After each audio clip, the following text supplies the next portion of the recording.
आशा करता हूँ आप सब बहुत अच्छे होंगे। मेरा नाम है सिद्धांत अग्निहोत्री। स्टडी आईक्यू पे आपका बहुत बहुत स्वागत है। आज हम बात करेंगे नतालिया गोरीबोतो की। कौन है ये और ये इतना न्यूज में क्यों है। कुछ ऐसा हुआ कि काफी ज्यादा हो हल्ला मच गया, ये न्यूज में आ गई। ऐसा क्यों हुआ हम इस लेक्चर में जानेंगे। बिल्कुल ये यूपीएससी में तो नहीं पूछा जाने वाला। तो आप बोलेंगे भी मुझे कि सर क्या आप यूपीएससी में पूछा नहीं जाएगा, कैसा टॉपिक है ये। देखिए, मैं सबसे पहले इस लेक्चर में आपको रोमन कैथोलिक चर्च के बारे में बताऊंगा, क्योंकि यहाँ पे पोप फ्रांसिस ने इनकी फोटो लाइक कर दी है, न्यूज वायरल हो गई है, तो वो एक इन्फॉर्मेशन तो मिलेगी। साथ ही साथ रोमन कैथोलिक चर्च के बारे में बताऊंगा। बड़ा इन्फॉर्मेटिव वीडियो होने वाला है। यूपीएससी के स्मार्ट कोर्सेज आते हैं, स्टडी आईक्यू का ऐप डाउनलोड करके आप इनको अवेल कर सकते हैं। 30 नवंबर तक नो कॉस्ट ईएमआई है, जरूर ऑफर अवेल करें। 8 से 10 बजे तक रात में मैं सारी क्वेरीज आंसर करता हूं, मुझे इंस्टा पे फॉलो करें। तो ये सोशल मीडिया इन्फ्लुएंसर है नतालिया गोरीबोतो। देखिए, इस तरीके की बहुत सारी मॉडल्स हैं जो इंस्टा पे एक्टिव हैं। आप समझ ही सकते होंगे, ये ज़्यादातर अपनी जो फोटोज़ है वो बिकनी में डालती हैं। और मुझे बताने की ज़रूरत नहीं है कि किस तरीके की फोटोज़ इनकी रहती होंगी, पिक्स रहती होंगी। तो 5 अक्टूबर को हुआ क्या कि जब इन्होंने एक फोटो डाली स्कूल गर्ल टाइप लॉन्जरे, तो एक लाइक पोप फ्रांसिस की तरफ से भी आया, जो कि रोमन कैथोलिक चर्च के हेड होते हैं। पोप जो हैं वो हेड होते हैं कैथोलिक चर्च के।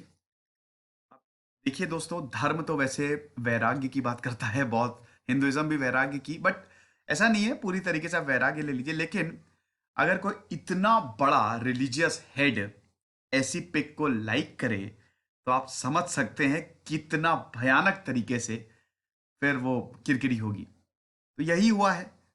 जब ये पता चला कि अरे बाप रे, पोप फ्रांसिस के ऑफिशियल हैंडल से इसको लाइक किया गया है, इनको तो बड़ा अच्छा लगा, गौरी बोटो को तो बड़ा अच्छा लगा, इनकी कंपनी को बहुत अच्छा लगा।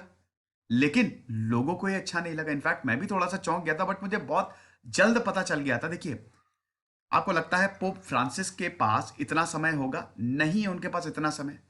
ये जो बड़े बड़े लोग हैं ना, ये खुद अपने मीडिया हैंडल नहीं चलाते, इनके पास समय ही नहीं होता है। तो इनके किसी जो टीम है या टीम मेंबर ने लाइक कर दिया होगा। इनके पास इतना समय होता ही नहीं है। कोई बहुत बड़ी सिचुएशन ना हो, इमरजेंसी क्राइसिस हो जाए, तब अलग बात है।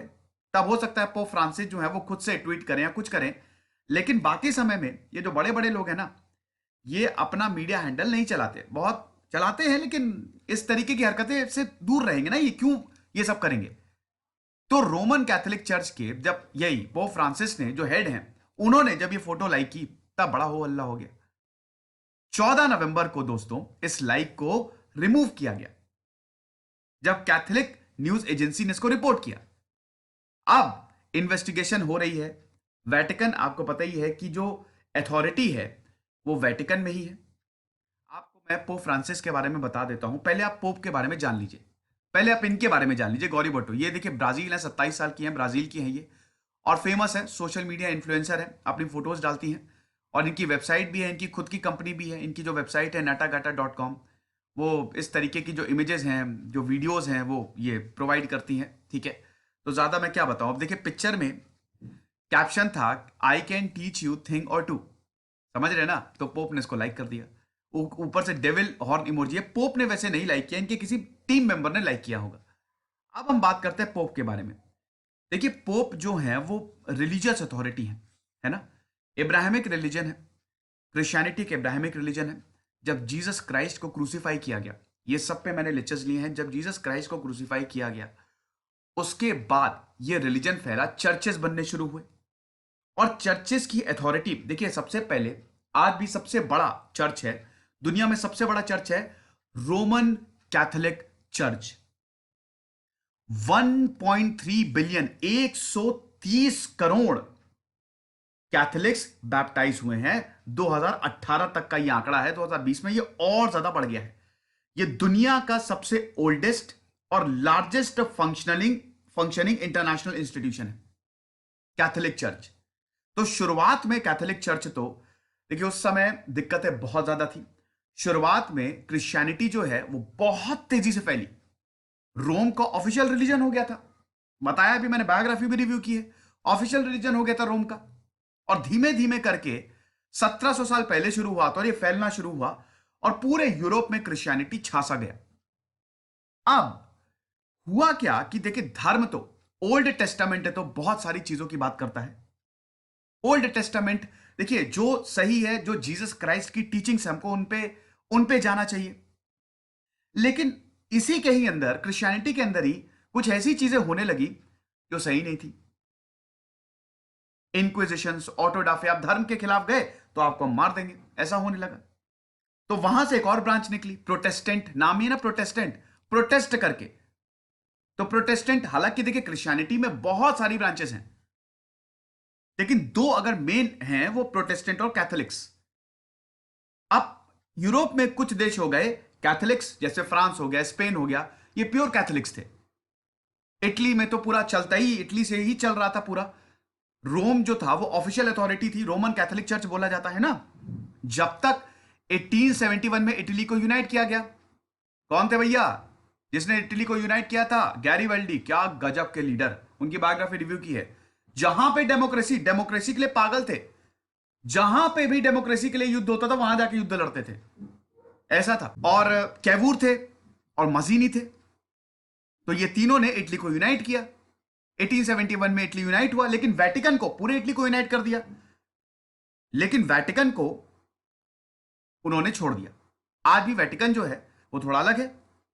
आपको पता ही है कि जो पोप की सत्ता है वो वहीं से ही होती है। स्मॉलेस्ट सिटी है वेटिकन, और बहुत ही खूबसूरत है। भाई, रोम को जब यूनाइट किया गया तो रोम में पेपल स्टेट्स थी, एक राज पूरे पोप रूल करते थे, और जितने भी कैथोलिक कंट्रीज थी वो उनको सपोर्ट करती थी। तो जब इटली का यूनिफिकेशन होगा तो इन पेपल स्टेट्स को भी तो यूनिफाई किया जाएगा। तो यहां पे जो देश, जो कैथोलिक देश थे, उन्होंने फिर इसको काउंटर करना शुरू कर दिया। और दोस्तों, इंग्लैंड में प्रोटेस्टेंटिज्म था। इंग्लैंड में आप जाके लिबरल बातें कर सकते थे, धर्म के खिलाफ बोल सकते थे। जितने भी बड़े बड़े फिलोसफर्स आए हैं, फ्रांस से भागे तो इंग्लैंड में जाके उन्होंने शरण ली। यह इतिहास रहा है। तो रोमन कैथोलिक चर्च से ही सब शुरू हुआ, और बहुत ही ज्यादा इंपॉर्टेंट है। फिर ओल्ड टेस्टामेंट, न्यू टेस्टामेंट, इन सब पे मैंने लेक्चर दिया, आप देखिएगा जरूर। तो रोमन जो पोप हैं वो पॉन्टिफिस मैक्सिमस है, सुप्रीम प्रीस्ट, मतलब प्रीस्ट का है जो सबसे ऊपर होते हैं, रिलीजियस अथॉरिटी, उनको पॉन्टिफिक्स मैक्सिमस बोला जाता है, या फिर रोमन पॉन्टिफ, रोमनोस पॉन्टिफिक्स। ये चीफ पास्टर हैं जो वर्ल्ड वाइड कैथोलिक चर्च हैं। कैथोलिक्स में इनकी सत्ता सबसे ऊपर है, कि आज से 2000 साल पहले इसको स्टैब्लिश किया गया। अब पोप फ्रांसिस की बात करें तो 17 दिसंबर 1936 में इनका जन्म हुआ। ये currently head of the Catholic church है। जो वेटिकन सिटी है ना, जो सॉवरेन है, अभी मैंने बताया वेटिकन सिटी बिल्कुल अलग है, आता इटली में है, लेकिन वेटिकन सिटी को, क्योंकि पोप की अथॉरिटी कहीं ना कहीं से तो चलनी चाहिए, तो वेटिकन उनको दे दिया।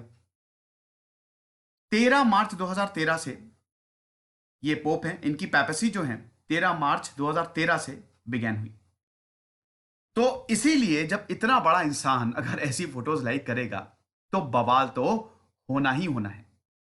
लेकिन यहां पे वेटिकन ने ट्वीट किया, बकायदा स्टेटमेंट आया कि देखिए, पोप जो है वो सोशल मीडिया प्लेटफॉर्म जैसे ट्विटर हो गया, इंस्टा पे प्रेजेंट है, लेकिन इनका जो अकाउंट है, सोशल मीडिया हैंडल है, वो प्रोफेशनल मैनेज करते हैं। हो सकता है इनमें से किसी ने लाइक की हो। उन्होंने तो, वो तब तक ट्वीट नहीं करेंगे जब तक कोई क्राइसिस या फिर इमरजेंसी सिचुएशन ना हो, तब अलग बात है। अभी इनका जो इंस्टाग्राम हैंडल है उसमें 74 लाख फॉलोअर्स हैं, 7.4 मिलियन फॉलोअर्स हैं, ठीक है। और ये इनको, नतालिया को फॉलो भी नहीं करते हैं, ये वेटिकन के एक स्पोक्स पर्सन ने बोला है। तो we can exclude that the like came from the Holy See. Father ने लाइक नहीं किया है, किसी टीम मेंबर ने लाइक किया होगा। यह लेक्चर था, आई होप आप समझे होंगे। समझना क्या है इसमें, 11,500 सब्सक्राइबर हैं। आप मेरे इस ऑफिशियल चैनल को ही ज्वाइन करिएगा जहां पे इतने सब्सक्राइबर हो। मेरा कोई फेक चैनल है, ज्यादा सब्सक्राइबर है उसे मत जाइए, मुझे नहीं पता उसमें क्या डाला जा रहा है। खुश रहिए, पढ़ते रहिए। जैसे सिद्धांत अग्निहोत्री साइनिंग।